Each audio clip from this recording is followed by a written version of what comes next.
Das ist sehr teuer, da? Spinat, Kohlrabi, Möhren. Ah, hier unten ist Paprika.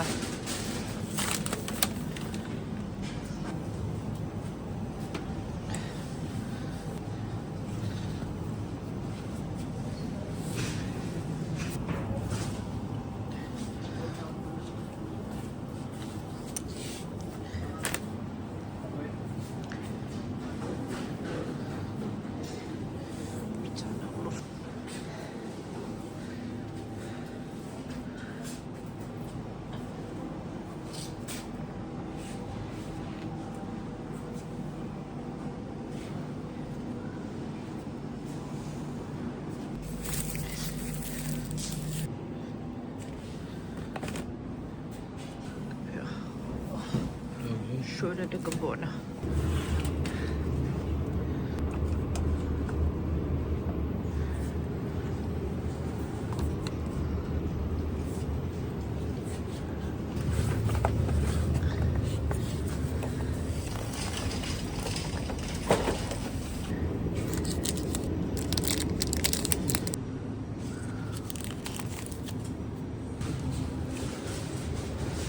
Ah, bir tane kaldı. Von dem noch einen mit.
Hallo meine Lieben und willkommen zu einem neuen Vlog.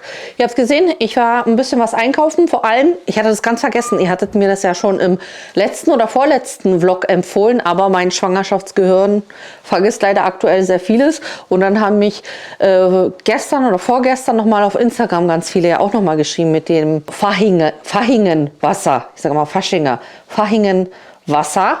Habe ich heute besorgt. Also, ich werde jetzt sehen, das soll ja wohl sehr gut helfen beim Sodbrennen. Bei mir ist es mal schlechter, mal besser. Eine Zeit lang war es richtig schlecht. Dann war es so 2 Wochen relativ gut. Und jetzt geht es wieder so los. Und vor allem manchmal schlafe ich und mitten im Schlaf kriege ich dann Sodbrennen und werde davon wach. Also ganz verrückt. Und hier steht auch, zur symptomatischen Behandlung von Sodbrennen und so Magenbeschwerden und so weiter. Also man soll davon 1,5 Liter verteilt am Tag so trinken. Ja, interessant. Da hat mir auch jemand aber geschrieben, dass ich aufpassen muss, kann auch abführend wirken. Man soll es halt irgendwie auch so vor, nach den Mahlzeiten. Ich werde jetzt einfach mal immer so, ich denke mal so, vielleicht eine Flasche, okay, es sind jetzt nicht 1,5 Liter. Ich gucke mal erstmal. Ich bin mal erstmal ein bisschen sparsam und trinke mal vielleicht erstmal eine Flasche am Tag. Aber ja, schmecken tut es wie normales Wasser, weil irgendjemand hatte geschrieben, dass es irgendwie eklig schmeckt, aber schmeckt jetzt normal. Dann eben ein paar Sachen beim Bioladen. Ansonsten habe ich auch wieder online bestellt. Ich gehe ja so selten raus, aber manchmal mag ich das auch selber so ein bisschen im Laden zu gucken. Was gibt es da gerade, was ist im Angebot und so weiter. Und ja, im Bioladen habe ich jetzt nur ein bisschen Gemüse mitgenommen, weil auch im Discounter gibt es ja auch Bio-Gemüse. Das ist auch oft in guten Angeboten.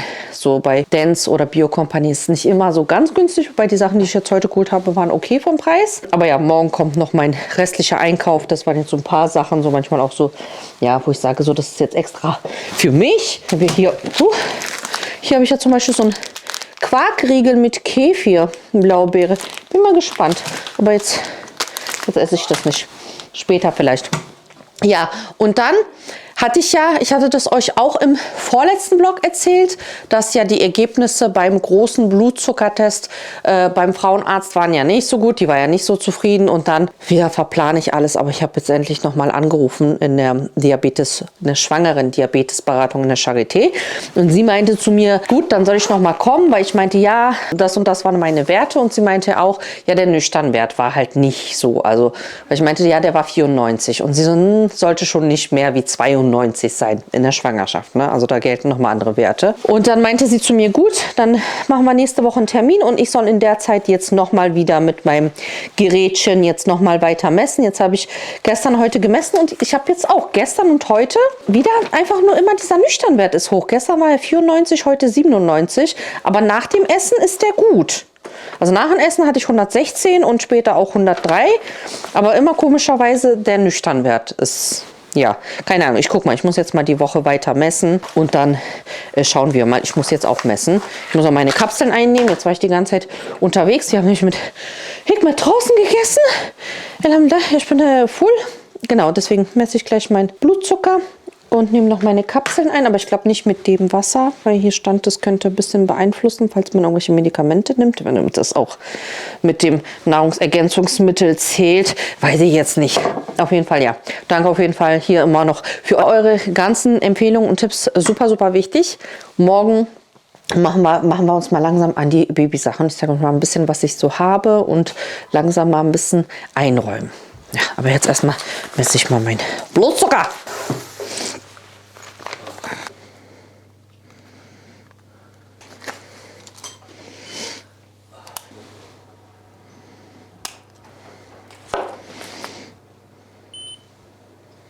Oh, ist doch gut. Sag ja, nach dem Essen ist es immer gut. Ich weiß nicht, warum immer morgens der Wert ist nicht gut. Dabei hatte ich zum Nachtisch noch ein Stück Schokokuchen mit einer Kugel Eis. Seht ihr? Ich muss mich jetzt um diese Sachen hier kümmern. Das sind alles so die Babyklamotten und so die paar Sachen, ja, die ich euch im letzten Vlog gezeigt habe, die ich schon mal für die Kleine besorgt habe. Und ja, das liegt hier die ganze Zeit auf meinem Schminktisch. Ich muss die Sachen jetzt endlich mal einräumen. Das heißt, ja, ich mache jetzt hier erstmal überall die Etiketten ab, wasche die Sachen schon mal und dann können die ja schon mal in den Schrank rein. Die bleiben ja da sauber.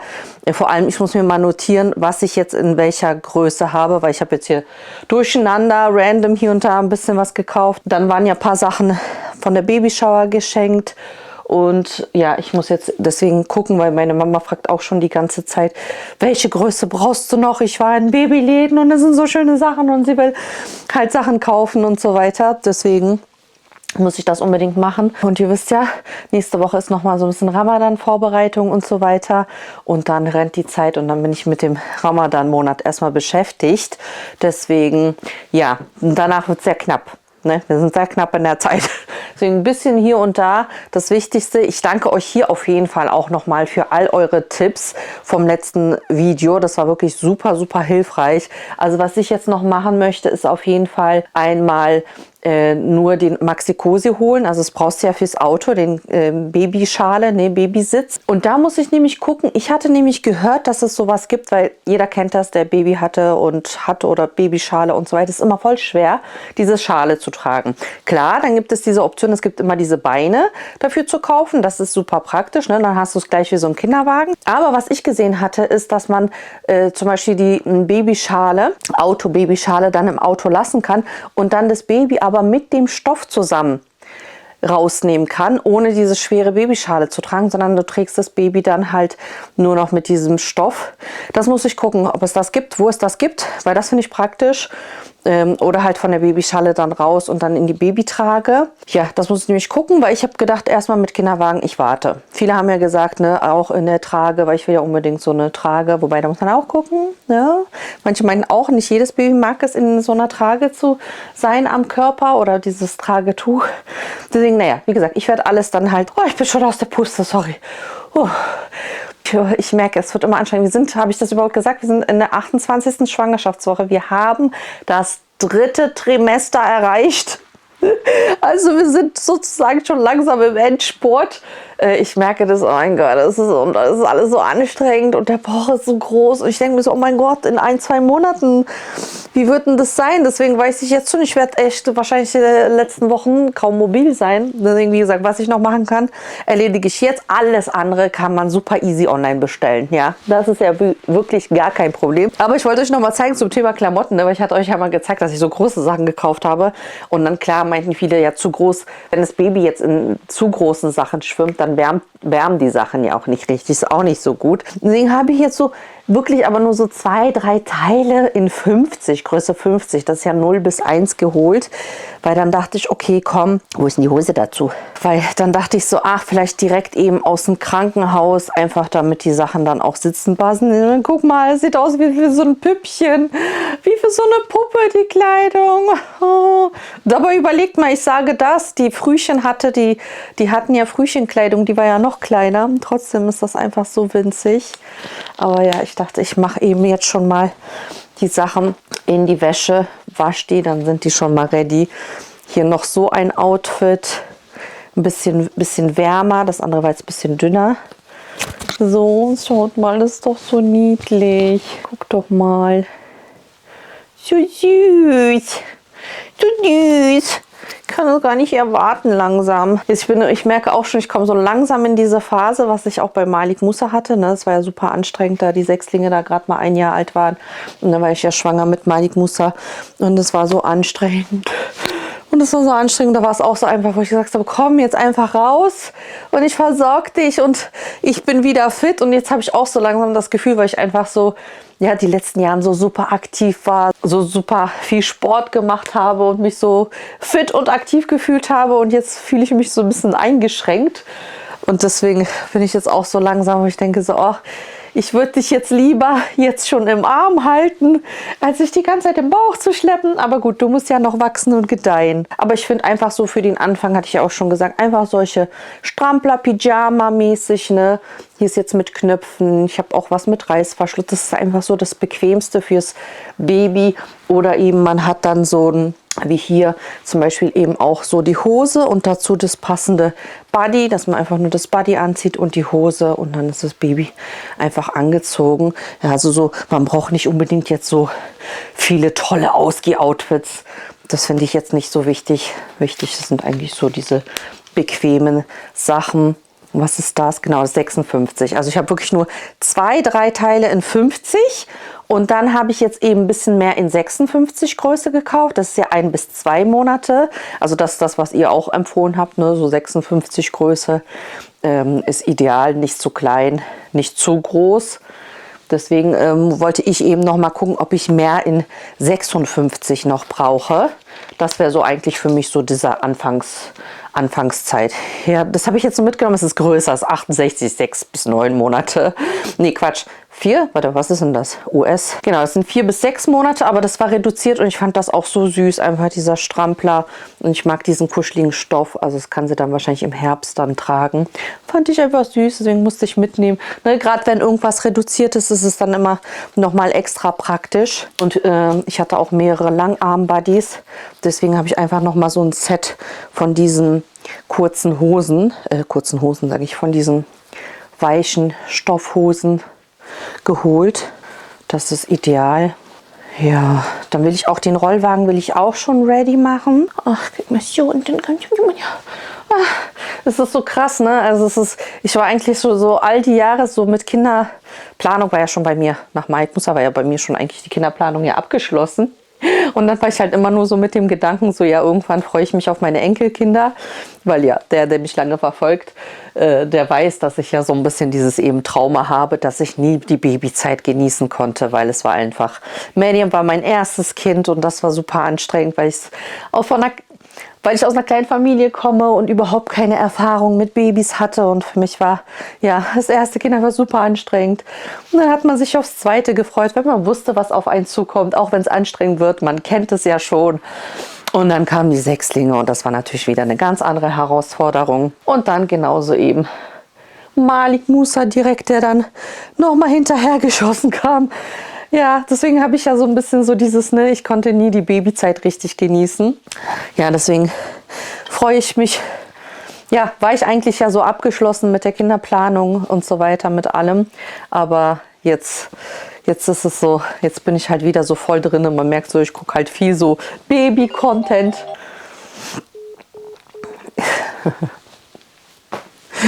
Der Hikmet, der mich füttert jetzt. Letztens waren wir unterwegs, konnten wir uns nicht entscheiden, ob wir Lachs essen oder asiatisch.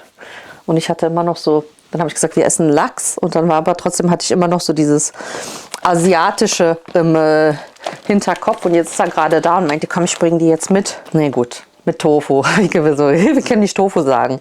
Tofu können wir nicht mehr sagen. Das geht einfach nicht mehr. So, nächsten Klamöttchen. Weiter geht's. Ja, ich weiß gar nicht, wo ich stehen geblieben bin. Ja, also, und jetzt bin ich halt eben so richtig wieder in diesem ganzen Baby-Fieber. Also was heißt Fieber, aber jetzt bin ich auch so wirklich, ne, auch, ich sage ja auch dadurch, dass das ja nicht geplant war, die Schwangerschaft, nochmal ein neues Baby, aber jetzt ist es so, ich freue mich so richtig auf die Kleine. Jetzt will ich, dass sie kommt und ich sie knuffeln und knuddeln kann und ich bin halt auch so gespannt, wie sie aussieht, so vor allem, ne, dadurch, dass wir ja 5 Mädels haben, bin ich dann gespannt, ob sie auch ja ähnlich aussieht wie die anderen. So jetzt als Baby oder später. Bei uns ist ja so witzig, ne? Unsere Mariam ist ja die Erstgeborene und Rana ist ja eine von den Sechslingen.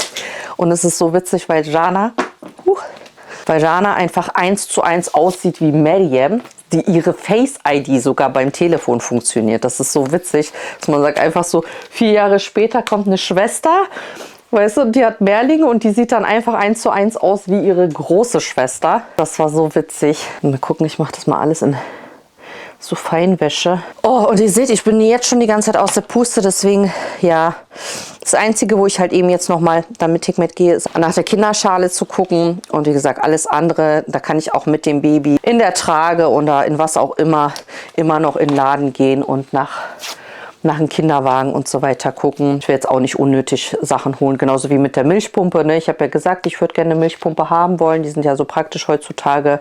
Aber das kann ich ja auch direkt schnell bestellen. Ich werde ja erstmal sehen, ob das mit dem Stillen alles klappt oder ob ich Unterstützung brauche in Form von ja Anregungen mit der Milchpumpe. Und dann kann man sich das immer alles schnell bestellen. Und ist ja alles immer schnell da. Meine Güte, ist das hier so alles hier so rangedingst. So, mein DM-Einkauf ist auch angekommen gerade. Ich weiß nicht, ob ihr den sehen wollt. Ich habe auch ein paar Babyartikel besorgt, weil super ist nämlich, das hat mir auch nämlich viele jetzt auf Instagram nochmal daran erinnert, ich sage ja, man vergisst alles, dass man zum Beispiel bei DM und Rossmann sich da bei der App anmelden kann, dass man schwanger ist oder eben ein Baby hat. Dann kriegt man nochmal so Vorteile und auch so ein paar Gratisgeschenke und so. Und ich sage ja, wer will denn nichts gratis haben? Gratisgeschenke sind immer gut. Und dann habe ich mich da angemeldet und dann ja, habe ich direkt voll viele Gutscheine bekommen. Das ist natürlich praktisch, wenn du dann halt jedes Mal bei Windeln und so weiter, da war jetzt zum Beispiel 25% Rabatt und so. Das ist ja richtig gut. Rabatt will man doch immer haben. Von daher, ja, ich kann mir beim nächsten Einkauf an der Kasse dann auch nochmal eine Wickelunterlage bekommen, gratis. Ja, das ist voll cool. Also hier auf jeden Fall danke immer für die Tipps. Ich sage ja, ich habe alles vergessen. Das ist gar nicht früher. Ja, hatte man ja eher keine App. Sondern keine Ahnung, wie man das damals gemacht hatte. Aber ja, deswegen habe ich auch jetzt bei DM, wie gesagt, ich gehe selten jetzt raus, bestelle viel online, sei es Einkauf oder so. Hikmet holt ja auch immer so die meisten Sachen beim Einkaufen. Ab und zu mal, wenn ich draußen bin, dann gehe ich schon gerne mal auch in den Laden rein. Ist ganz praktisch. Zu DM auch, aber jetzt hatte ich so ein bisschen mehr Sachen, die ich haben wollte, dann lohnt sich das auch online zu bestellen. Ja, muss halt 2-3 Tage warten, aber es ist halt einfach praktisch, wenn die Sachen vor die Haustür geliefert werden und du nicht so alles schleppen musst, finde ich immer gut. Ja, das ist super praktisch, so mit einem Reißverschluss. Das habe ich hier 3 bis 6 Monate. Ich muss das alles sortieren. Aber guckt mal, der Wäschekorb wird schon langsam voll. Also man denkt, es ist gar nicht so viel, aber dann letztendlich kommt da doch ganz schön was zusammen. So, ich texte euch wieder zu, 3 Stunden. Ich mache jetzt hier noch weiter. Warte, ich zeige euch noch mal hier noch ein bisschen schnell. Hier ein Zweierpack Buddies, super süß. Dann hier, das hatte ich bei TK Maxx auch geshoppt. Die haben auch richtig schöne Sachen. Hier so ein Zweiteiler, das habe ich auch aus Versehen zu groß gegriffen. Dann, das hatte ich euch, glaube ich, gezeigt, ne? Diese paar Sachen bei C&A. Ich glaube, die hatte ich euch letztens im Vlog gezeigt. Genau, und hier sind noch ein paar Klamotten. Da waren noch auf jeden Fall die Sachen, die von der Babyshower waren. Hier noch drin. Ja, also es ist ein voller Wäschekorb. Na, muss mal gucken. Also ich denke, ich werde so an sich vielleicht nichts mehr kaufen, sondern gucken, was dann noch meine Mama holen möchte. Aber ja, ich mache jetzt hier erstmal weiter, schmeiß dann die Wäsche an, räume die Kommode da aus, ich räume den Rollwagen aus, pack den DM-Einkauf aus, dazwischen noch was essen und dann sehen wir, was ich heute noch alles schaffe. Ich wollte auch noch kochen später. Also ja, we will see.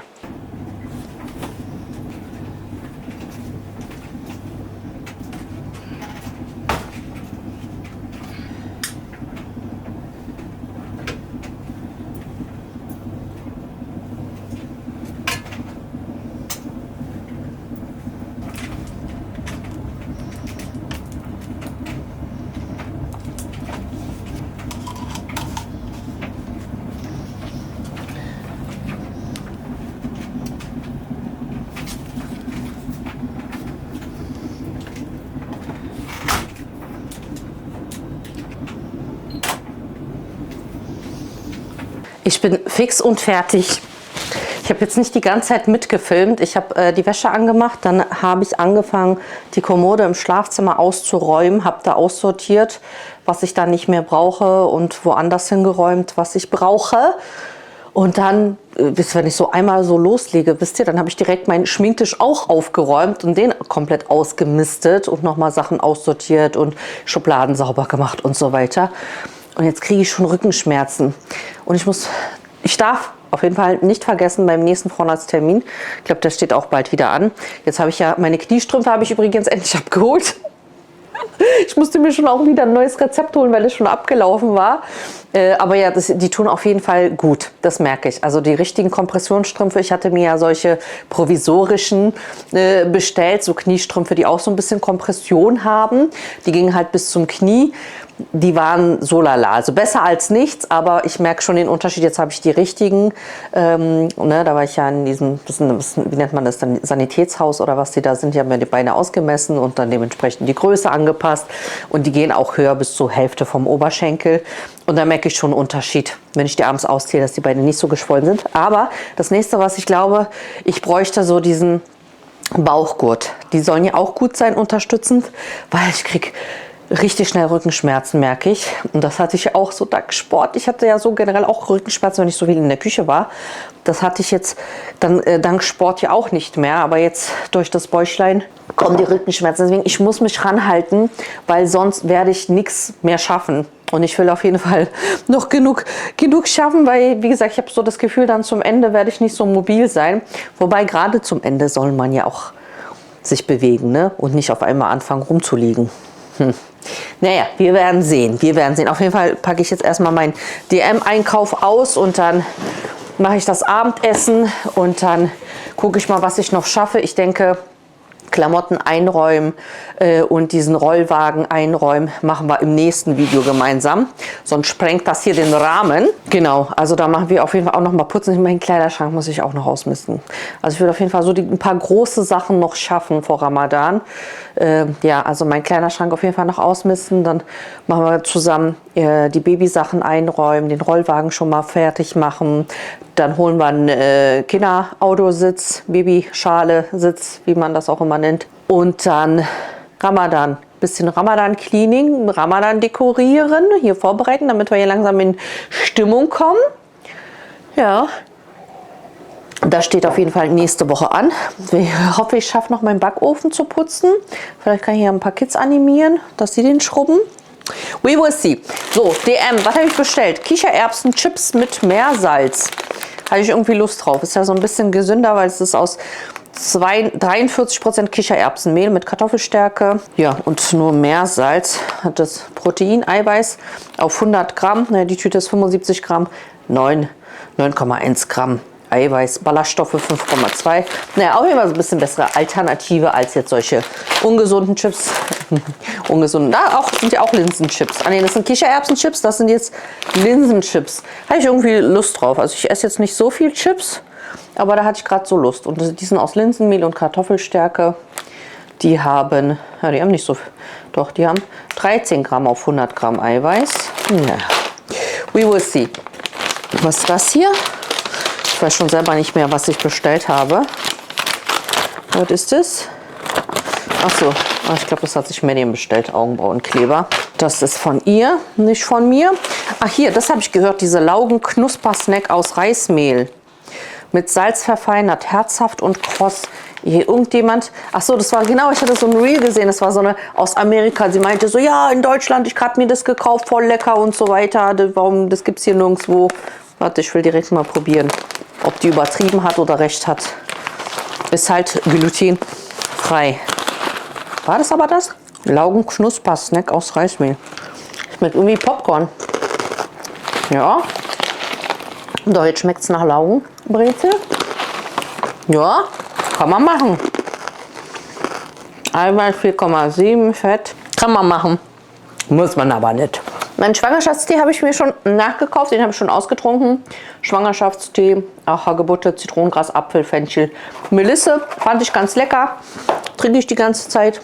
Salbeitee habe ich geholt, weil jetzt einfach alle, wer wieder Husten bekommt oder so, sag's euch, das war jetzt fast ein Monat, ne? War ja krank. Ja, Salbeitee einfach nachgekauft, weil es leer war. Und dann, ihr seht, ich habe ein paar Süßigkeiten. Protein, Peanut Butter Cups, die hatte ich mir schon mal geholt, die waren ganz lecker. For the süßes Zartbitterschokolade. 70-prozentige Zartbitterschokolade. Ich glaube, davon habe ich ein paar mehr. Genau, benutzen wir halt auch zum Backen, wenn die Kinder Cookies machen, Kekse und so weiter. Brauchen wir ein bisschen Zartbitterschokolade. Dann habe ich mir meine Lipbutter nachgekauft. Die ist nämlich so gut wie leer. Von was ist denn die? Das ist jetzt auch neu. Von B-Routine Mask Vanilla. Ist ganz gut. Noch eine Brezel-Laugenschneck. Dann habe ich hier solche Mullwaschlappen geholt. Also auch nochmal Babyartikel. Braucht man ja auch. Hätte ich eigentlich auch noch in die Wäsche schmeißen können. Aber gut, machen wir dann beim nächsten Mal. Einfach solche, ja, Waschlappen. So sehen die aus. Dann einmal Mehl nachgekauft, und zwar Dinkelmehl 630er. Ich habe jetzt schon seit einer Weile komplett, dass ich gar kein Weizenmehl mehr kaufe. Also wenn ich irgendwas für irgendwelche Rezepte helles Mehl brauche, ich benutze einfach Dinkel 630. Und bis jetzt hat das immer geklappt, war überhaupt kein Problem, das zu ersetzen. Also hat jetzt keinen Unterschied gemacht bei all meinen Rezepten aktuell. Dann auch nochmal Schokodrops, Zartbitter, auch wie gesagt zum Backen. Benutzen die Kids ganz viel. Wattepads. Dann habe ich hier gekauft. Ist ja doch ganz schön klein, die Packung. Ich habe 4 Packungen genommen. Ich glaube, das reicht nicht für uns. Naja, mal gucken. Auf jeden Fall Udon-Nudeln. Udon-Nudeln. Die sind schon so ready, sind 2 Minuten. Dachte ich, ach, das kann man auch richtig schnell machen. Einfach so ein schnelles Gemüse-Curry mit Kokosmilch und dann einfach nur noch diese Udon-Nudeln reinschmeißen. Gut, da muss halt mehr Gemüse rein. Das ist schon ein bisschen klein, diese Packung. We will see. Noch mehr Schokodrops. Dann, achso, da habe ich mir noch ein bequem Still-BH geholt. Ich habe mir schon ein paar geholt, weil sie gesagt, man ist aktuell, man braucht es bequem. Und jetzt habe ich euch ja gesagt, habe ich ja Gutscheine gehabt, und gerade in der Baby-Mama-Abteilung und so weiter hat sich das jetzt nochmal gelohnt. Dann einmal Dinkel, ganze Körner. Ich habe ja meine Mühle, da benutze ich das dann öfters. Oh, ich dachte, ich brauche noch ein paar Babysöckchen. Noch kleine, weil da waren zwar ein paar Söckchen waren dabei, so von der Babyshower, aber die waren auch so ein bisschen größer. Deswegen habe ich noch gedacht, so ein bisschen noch Newborn-Söckchen. Ja, so eine kleine Mami-Losi. Oh, du willst so kleine Füße haben. Ja, ich brauche man wie gesagt. So, was haben wir hier noch? Ach, Spülmaschinensalz, ein paar Hygieneartikel, braucht ihr jetzt nicht sehen. Dann habe ich mir mein Bioil nachgekauft, da war dann auch, hatte ich glaube ich 25% Rabatt. Ja, da habe ich nämlich meine eine Flasche habe ich schon fast leer gemacht. Also ich finde das sehr, sehr gut. Ne, ist ein Pflegeöl, 100% natürlich, eben vorbeugend für Dehnung, Streifen und so weiter. Also bis jetzt muss ich sagen, mag ich sehr, sehr gerne, weil es ein schönes Öl, zieht aber dennoch schnell ein. Und gerade wo der Bauch immer so gespannt hat am Anfang, hat das sehr gut geholfen. Und ja, wie gesagt, habe ich fast aufgebraucht. Deswegen noch ein neues Fläschchen benutze ich noch bis zum Schluss. So. Dann, was man so braucht, ein bisschen Duschgel, ist jetzt für die Jungs, Männer im Haus von der Eigenmarke. Dann habe ich hier noch WC-Tabs. Was haben wir hier? Zahnseide-Sticks. Ah, Kamillentee. Oh, das ist aber eine große Packung. Ja, Kamillentee trinke ich auch die ganze Zeit. Und deswegen, ja, da krümelt es schon. Oh, da ist aber ein Beutel wohl kaputt. Da ist einer ausgekrümelt. Na gut, muss ich umfüllen. Aber ja, Kamillentee. Sauerei hier. Dann, was habe ich hier? Ich glaube, das ist meine Pistazien-Cashew-Mousse wahrscheinlich. Genau. Pistazienmus ist teuer. Das ist günstiger, weil das ist Pistazie und Cashew, also 50-50. 50% Pistazie, 50% Cashew. Finde ich immer ganz lecker, so aufs Porridge oder auf den Joghurt. Irgendwo einfach so obendrauf als Topping. So, dann haben wir hier noch so ein paar Haushaltsreinigungsmittel. Essigreiniger, Glasreiniger. Genau, war einfach leer. Müllbeutel. Und das habe ich geholt. Das wollte ich nämlich unbedingt. Und wie gesagt, da gab es jetzt diese Prozente. Ich habe ja gesagt, mit der Milchpumpe kann ich ja noch warten. Aber das habe ich nämlich gesehen bei vielen, die das benutzen. Hat man früher auch nicht benutzt, ne? Ihr kennt es ja vielleicht, wenn ihr gestillt habt, ne? Wenn ihr dann das Kind auf der einen Seite stillt, läuft die andere Seite aus. Ja, deswegen voll cool. Wie gesagt, weiß ich nicht, ob es damals das nicht gab. Ist das jetzt so ein Auffangbehälter, dass man ja, während man auf der einen Seite stillt, dann die Milch, die dann sozusagen da läuft, auf der anderen Seite auffangen kann. Auch noch mit so einem Deckelchen, gerade so nachts, ne, dass man das dann halt zur Seite packen kann. Fand ich ganz praktisch, ne? Also diese Marke, sorry, Spülmaschine läuft. Von diese Medela, hattet mir auch, glaube ich, hier empfohlen, dass das auch gut ist. Die haben auch Milchpumpen zum Beispiel, eine Handmilchpumpe, auch elektrische, auch kabellose. Also wenn was ist, kann man das eben schnell, ne, sagen wir jetzt, du brauchst die Pumpe, kannst deinen Mann schnell schicken zu DM, dann kann er das kaufen. Das finde ich praktisch. Nochmal hier meine Sodbrennings, habe ich mir noch eine Packung geholt, aber ich muss sagen, ich trinke ja jetzt seit es ist ja schon der zweite Tag heute, dieses Fahinger Heilwasser. Und ich muss sagen, bis jetzt, toi toi toi, ich hoffe, das bleibt so. Ne, ich trinke immer so eine ganze Flasche. Also da steht ja so, ne, man sollte so 1,5 Liter trinken am Tag verteilt und so weiter. Ich habe bis jetzt so immer ein bisschen immer so eine Flasche ungefähr davon getrunken. Ich muss sagen, bis jetzt, Gott sei Dank, läuft gut. So, Wattestäbchen. Hier, das ist der Veleda Stilltee. Ne, wird ja nicht schlecht, so ein Tee, ist ja trocken, ist ja lange haltbar. Ich habe den schon geholt, weil ich dachte, ihr wisst, mein Schwangerschaftsgehirn, dann vergesse ich es wieder. Hatte mir auch jemand unter den Kommentaren geschrieben, meinte, der Veleda Stilltee soll super gut fördernd sein für die Milchbildung.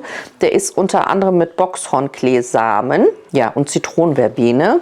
Also, we will see. Haben wir schon mal. Ich packe das mal noch zu meinen anderen Stilltees, die ich da noch habe, die da zur Babyshower kamen. Das haben wir. Ultrasensitive Shampoo, auch nochmal Schokodrops. Ja. Und dann, genau, Muttermilchbeutel habe ich dann auch geholt, ne? Falls ich dann eben das Ganze hier, die Milch aufsammle und dann nicht weiß, wohin damit, dann eben halt diese Muttermilchbeutel. Da kann man das dann reinmachen in den Kühlschrank oder eben, keine Ahnung, Gefrierfach. Da sind 25 Beutel, war jetzt auch nicht so teuer. Deswegen habe ich gesagt, okay, dann hat man das beides jetzt sozusagen passend parat. Oh Gott, ich kann schon nicht mehr reden. Das Medium, ihre Getränk, dieses Vitamin Zero Water, keine Ahnung, das soll sie haben. Kann sie haben. So, noch eine Nachfüllseife. Wie gesagt, hier sind noch Müllbeutel. Und noch ein paar andere Hygieneartikel, nochmal was für die Toilette und so. Das ist ja nicht so wichtig. Ja, also das war mein kleiner DM-Haul. Seht ihr, musste ich nicht schleppen. Praktisch heutzutage kannst du alles nach Hause liefern lassen. Das ist mein Kaffee, jetzt ist der verschwunden. So, und jetzt mache ich das Abendessen. Ich mache jetzt wieder einen Kohleintopf, weil ich habe unten noch 2 Wirsing im Kühlschrank, bevor die vergammeln. Ich habe euch ja Am Mittwoch habe ich euch ja das Rezept hochgeladen mit dem Kohleintopf. Also schaut da auf jeden Fall vorbei, weil das ist sehr, sehr lecker. Heute mache ich eine bisschen andere Variante. Also da hatte ich Spitzkohl benutzt. Jetzt mache ich Wirsing und tue da noch 2, 3 andere Sachen rein. Aber ich zeige es euch kurz, falls ihr die Variante auch nachmachen wollt. Ansonsten, wie gesagt, Rezeptvideo vom letzten Mittwoch ist das nämlich. Könnt ihr auch reinschauen, falls ihr das noch nicht gesehen habt. Und gut, ich packe die Sachen weg. Und dann mache ich mich ein bisschen, jetzt mir warm geworden ist schon im Pulli. Und dann machen wir uns ans Essen. Ich hole mir gleich ein paar Kinder, die können schnippeln. Ich lasse die wirklich, das ist so praktisch, ich lasse die Kinder alles schnippeln. Ich komme danach nur und rühre alles zusammen im Topf. Das war's. Das ist meine einzige Aufgabe, alle zusammenrühren. Gut, let's go. Let's go. Eigentlich wollte ich das Ganze heute mit Fleisch machen. Ich hatte heute Morgen gesagt, einen der Kinder, wir sollen das Fleisch rausholen. Aber es wurde vergessen. Von daher wird das Ganze dann doch ohne Fleisch heute. Haben sie Pech. Muss ja nicht sein, aber ich mache es ja immer unterschiedlich. Mal mit, mal ohne.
Sowas bin ich gar nicht mehr gewöhnt, so eine kleinen Sachen aufzuhängen. Eigentlich dachte ich, ich schmeiß in den Trockner, aber ich mache es jetzt mal. Jetzt erstmal die erste Ladung machen wir nicht in den Trockner.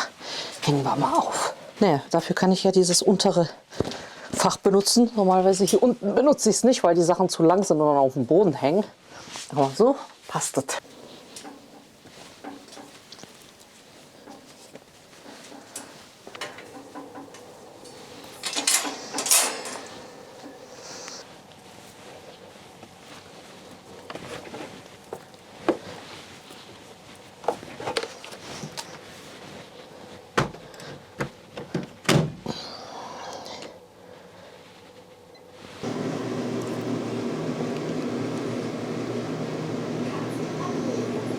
Also, Kommode ist jetzt einmal leer.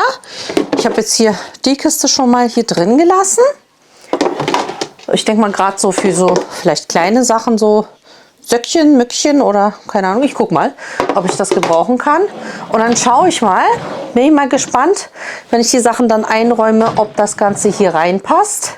Ich habe ja diese Schubladen, diese Organizer auch noch. Die kann ich auch gut nutzen. Wie gesagt, gerade so kleinen Buddies und so weiter. Ich gucke mal. Aber das machen wir nächste Woche, weil die Sachen müssen jetzt noch trocknen und so weiter.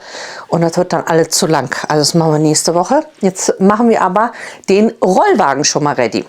Oh, ich habe hier meine Schminktisch noch mal aufgeräumt, hier alles noch mal neu sortiert, meine Schubladen. Oh, das macht mich so happy, wenn ich dann so eine Schublade aufmache und die ist so schön sauber und ordentlich. Ich habe noch mal viele Sachen aussortiert, noch mal alles geordnet. Das Einzige, was ich noch machen muss, ist einmal meine Pinsel mal wieder waschen. Das ist nötig, aber hier habe ich auch noch mal alles geordnet und da bin ich jetzt happy, dass das hier wieder ordentlich aussieht. Mein Schminkitischi. Und jetzt machen wir noch diese ganzen Sachen hier. Das und das. Da gucken wir mal jetzt, was in den Rollwagen kommt und was in die Kommode kommt. Das ist der Rollwagen, den hatte ich euch ja gezeigt. Den hatte ich jetzt schon die ganze Zeit. Der war mal im Wohnzimmer, mal da. Immer wenn er für irgendwas nötig ist. Ja, war er nötig, aber da war jetzt eigentlich nur so MacBooks und irgendwie Kabelsalat und so. Hat alles eingestoppt, hat mich eh gestört. Und ja, witzig, dass ich sehe, dass viele sich das extra eben holen als so, ja, Wickelwagen und so weiter. Und ich dachte, das ist eben super praktisch, weil ich mir das ja halt einmal dann neben das Bett dann am Abend rollen kann. Ne, ich habe ja keinen Wickeltisch, das werde ich ja dann sehen. Wenn ich nicht klarkomme, werde ich mir dann einen Wickeltisch dann noch mal später holen. Kann man ja alles im Nachhinein machen, ne? Aber wichtig ist ja, dass man so Wickelsachen und so weiter hat und finde ich auch ganz praktisch. Dann kann man es ja auch ins Wohnzimmer mitnehmen. Vor allem eben, deswegen habe ich ja auch das geholt, weil ich das super praktisch finde, weil es erstens perfekt hier reinpasst. Also perfekt. Und dann kann ich auch zum Beispiel nur diese Wickelsachen so auch mitnehmen ins Wohnzimmer. Deswegen sortiere ich auch jetzt schon mal. Also das sind jetzt zum Beispiel so Wickelsachen, das ist für unterwegs. Hatte ich mir geholt. Es kommt dann sozusagen in meine Tasche später. Deswegen denke ich, ich mache das so lange da in den Schrank, damit hier das nicht alles einstaubt. So, die Windeln habe ich hier schon reingemacht. Die waren ja von der Windeltorte, die ich geschenkt bekommen hatte. Ja, das ist Größe 1 und ich habe geguckt, es gibt sogar Größe 0. Ist das nicht witzig? Ach, ich sag's euch, und ich habe alles vergessen bei den Sechslingen. Die hatten ja noch mal im Krankenhaus nochmal extra kleine Windeln. Dann hatte ich ja diesen Feuchttücherbehälter. Da gucke ich ja mal, ob ich da selber mache die Feuchte, dann würde das hier reinkommen. Und dann, was bräuchte man hier noch? Wickeln, feuchte Tücher. Ach so, eigentlich eine Unterlage, genau, weil ich habe ja keinen Wickeltisch. Von daher eine Wickelunterlage würde hier hinkommen. Was würde hier noch hinkommen? Hier habe ich ja eventuell eine Wundschutzcreme und dann wahrscheinlich auch noch ein paar andere Sachen, sowas wie Nasensauger oder so, keine Ahnung, was dann noch vielleicht dazu kommt. Schauen wir mal. Nuckel weiß ich ja noch nicht, ob die kleine Nuckel braucht. Die muss ich ja dann auch noch mal alle waschen und desinfizieren. Machen wir mal die Nuckel. Das brauchen wir nicht. So, das wäre jetzt sozusagen fürs Erste einmal zum Wickeln. Soll ich vielleicht die Haarbürste hier noch mit reinmachen? So, Haarbürstchen. Und die kleine Rassel können wir ja hier auch noch mit reinmachen. Ist doch süß. So, dann würde ich in den zweiten Bereich, da würde ich jetzt vielleicht noch so einen Korb reinmachen. Und da vielleicht so eben diese Stillutensilien. Ich mache das jetzt so mit der Packung hier rein, aber das würde ich ja dann nochmal desinfizieren vorm Benutzen. Ja, dann mache ich die Muttermilchbeutel auch schon mal hier rein. Das ist ja noch alles zu. Dann Stilleinlagen, also das wäre dann vielleicht so ein bisschen hier dieses zum Stillen, alles was ich dafür brauche. Ich würde hier auf jeden Fall auch noch so Snacks reinmachen. Was habe ich hier? Hier ist noch Salbe und der Stilltee. Ich meine, der gehört eigentlich in die Küche, aber ich habe gehört, dass man nachts viel Hunger kriegt oder sowas. Deswegen, ich mache es jetzt erstmal hier rein, die Stilltees, und würde hier auch noch so Snacks und so reinmachen, so dass ich dann nachts auch Zugriff habe auf alles, was wichtig und nötig ist. Die Lampe kommt ja auf den Nachttisch, aber ich mache es jetzt einfach mal hier rein.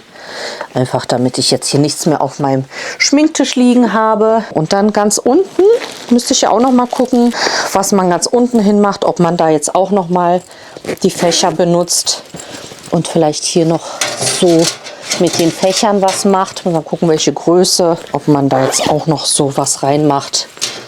Das passt jetzt nicht. Hier kann man ja auch noch mal so Kleinigkeiten reinmachen. Ich glaube, das würde ich jetzt erstmal so lassen. Oder hätte ich die Kiste hier reinmachen sollen? Nee, das passt ja nicht mal rein hier. Dann mache ich jetzt noch das Thermometer hier rein. Das Badethermometer. Und einmal das Spielzeug hier auch noch verstauen erstmal. Provisorisch. Badebaby-Shampoo. Das würde ich jetzt eher im Bad lagern. Aber so habe ich jetzt eigentlich schon mal alles ready. Kuscheltier. Ja, also das ist so dann jetzt fürs Erste der Rollwagen. Würde ich jetzt erstmal so lassen. Wie gesagt, Wickelsachen. Jetzt erstmal provisorisch die Sachen, wo ich nicht weiß, wohin, jetzt erstmal reingepackt. Aber das wäre sozusagen der Wickelbereich. Hier wäre jetzt so mein Still- und Snack. Ne? Also, dass ich dann nachts einfach die wichtigsten Sachen auch griffbereit habe.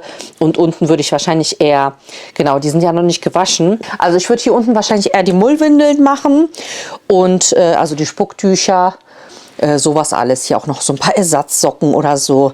1, 2 Buddies. Vielleicht, ja, wenn es eben schneller gehen muss und ich jetzt nicht irgendwie an den anderen Schrank rankomme. Das würde ich eher machen. Aber jetzt mache ich provisorisch erstmal die Sachen, weil die anderen noch nicht gewaschen sind. Aber finde ich gut so. Finde ich praktisch. Und das kann ich mir eben hinrollen, wo es haben will, wo es mich nicht stört, hinter die Tür, neben das Bett und so weiter. Ja, also wenn ich auch hier so gucke, wird es definitiv eng. Deswegen, ja, finde ich, also hoffe ich, dass diese Kommode wirklich reicht so für den Anfang. Weil hätte ich jetzt eine Wickelkommode, ich meinte ja, ich könnte diese Sachen hier wegmachen und hier so eine Wickelkommode hinmachen. Aber hier kommt halt auch noch das Bett hin. Und dann hast du eben diese Wickelsachen, ja, die dann eigentlich hier irgendwo dann griffbereit sind. Irgendwie. Oder ich weiß nicht, ob ich dann in der Zeit den Nachttisch wegmache und dann das dafür hinstelle. Naja, das müssen wir dann gucken, wenn es dann soweit ist, praktisch denken. Aber ich gucke mal, ob die passen. Ah, die sind ja perfekt. Die passen hier super rein. Finde ich wahrscheinlich besser zum Organisieren. So, wenn dann diese Fächer drin sind. Oder man muss halt gucken, ne? Das ist jetzt minimal noch mal mehr Platz. Ob das halt jetzt so Sinn macht, dass das rumfliegt. Ja, ich habe auch so in anderen Vlogs gesehen, da war es auch so, dass die meinte, die Mutti, sie so, ja, erstmal habe ich alle Sachen so schön zusammengefaltet und immer so einsortiert. Aber ich finde gerade so die Bodies, weißt du, ich glaube genau, so mache ich das, wenn die trocken sind. Dann mache ich hier mir Etiketten ran. Ach, das ist eine gute Idee. Dann mache ich hier nämlich Etiketten rein mit Größe 56, Größe 62, so. Und dann räume ich so die Sachen ein. Genau, finde ich besser. Dann sehe ich das, dass ich dann anfange von oben die kleineren Sachen und dann halt runterarbeiten. Aber zum Beispiel die Haarspangen und die Schnullerkette, die kann ich ja so schon hier reinmachen. Weiß man ja auch nicht, ob das nötig ist, aber ich würde wahrscheinlich hier so ein bisschen diesen Krimskrams reinmachen, ne?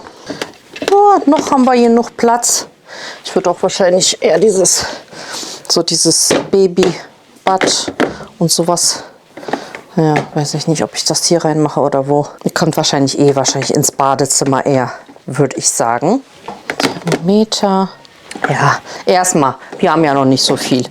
Aber das denke ich so, gerade dann für die Söckchen und andere Sachen, vielleicht noch für die ganz kleinen Sachen, Söckchen, Mützchen.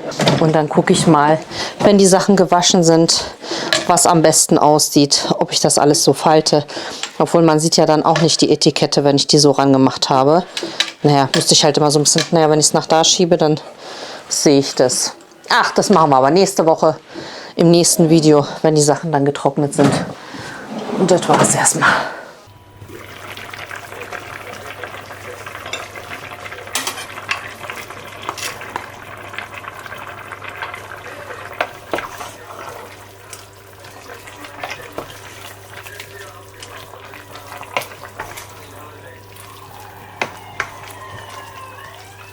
Meine Lieben, das war's mit dem Vlog für diese Woche. Wir essen jetzt unser Abendessen. Ich habe wieder den Kohleintopf gemacht. Das genaue Rezept findet ihr im Mittwochs-Rezeptvideo.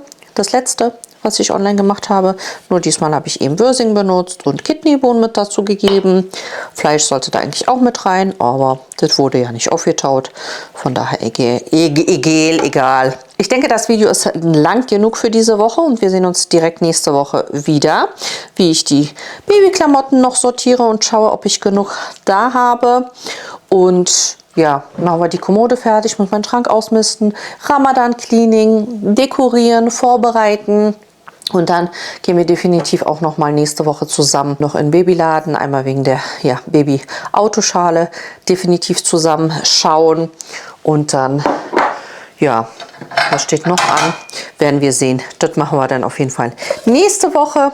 Ich hoffe, das Video diese Woche hat euch gefallen. Über einen Daumen nach oben freuen wir uns natürlich sehr. Abonniert auch definitiv den Kanal, um die weiteren Videos nicht zu verpassen. Mittwochs Rezeptvideos, Sonntags Vlogs und ab dem 18., 19. Februar bekommt ihr ja dann die täglichen Ramadan-Vlogs, inshallah. Also, ja, hoffe ich, wir sehen uns beim nächsten Video wieder. Bis bald!